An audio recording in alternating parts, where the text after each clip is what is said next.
বিশ্ববিদ্যালয় শিক্ষার্থীদের বিক্ষোভ ঘিরে আজও উত্তপ্ত ছিল রাজধানীর কয়েকটি এলাকা। পুলিশের সাথে শিক্ষার্থীদের সংঘর্ষ, ধাওয়া পাল্টা ধাওয়ার ঘটনা ঘটেছে। শিক্ষার্থীদের অভিযোগ, বহিরাগতরা হামলা করেছে তাদের উপর। পরিস্থিতি নিয়ন্ত্রণে police tear shell, rubber bullet ছুঁড়েছে, ব্যবহার করেছে জল কামান। সকাল 10টার দিকে ইস্ট ওয়েস্ট বিশ্ববিদ্যালয়ের শিক্ষার্থীরা রামপুরা ব্রিজ এলাকায় জড়ো হতে থাকে। তাদের অভিযোগ, শান্তিপূর্ণ বিক্ষোভে হামলা চালায় একদল দুর্বৃত্ত।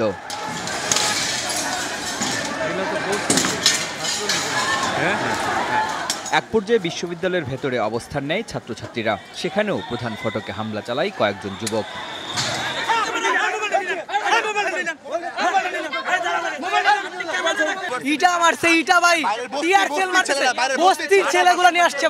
আমার হাত থেকে জোর করে আমার ফোনটা কেড়ে নিছে এবং আমার হাতেও আমি ব্যথা পাচ্ছি আর কি। ধাওয়া পাল্টা ধাওয়ার এক পর্যায়ে ঘটনাস্থলে এসে পরিস্থিতি নিয়ন্ত্রণের চেষ্টা করে পুলিশ। এতে আরও উত্তপ্ত হয়ে ওঠে পরিবেশ।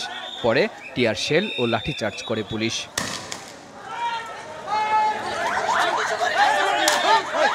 ঘটনা হলো যে আপনার বহিরাগত বা যাই হোক আমাদের সাথে কিছু কিছু জিনিসটা সংঘর্ষ হয়। এখন মোটামুটি পরিস্থিতি সব শান্ত আছে। ভার্সিটি স্টুডেন্টের সাথে আমাদের কথা হয়েছে, ওরা চলে যাচ্ছে শান্তিপূর্ণভাবে। পরিস্থিতি সমাধান হয়ে গেছে। ইস্ট ওয়েস্টের শিক্ষার্থীদের উপর হামলার প্রতিবাদে বসুন্ধরা এলাকায় নর্থ সাউথ আর আইইউবির ছাত্ররা জড়ো হতে চাইলে পুলিশ তাদের বাধা দেয়। এক পর্যায়ে সেখানে পুলিশের সঙ্গে সংঘর্ষে জড়ায় বিক্ষোভকারীরা। শুরু হয় ধাওয়া পাল্টা ধাওয়া। শিক্ষার্থীরা ইট পাটকেল নিক্ষেপ করলে টিয়ার শেল, রাবার বুলেট ছোড়ে পুলিশ।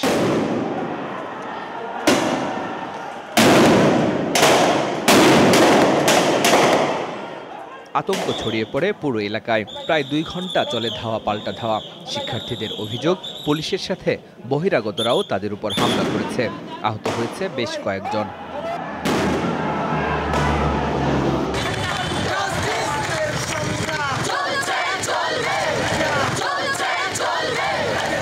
এদিকে নিরাপদ সড়কের দাবিতে শাহবাগে জড়ো হওয়ার চেষ্টা করে ঢাকা বিশ্ববিদ্যালয়ের শিক্ষার্থীরা। তাদেরকেও ছত্রভঙ্গ করে দেয় পুলিশ।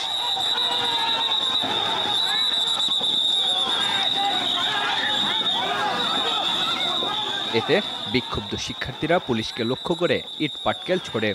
পরিস্থিতি স্বাভাবিক করতে পুলিশ টিয়ার শেল ও জলকামান ব্যবহার করে। শরীফুল ইসলাম খান, যমুনা নিউজ, ঢাকা।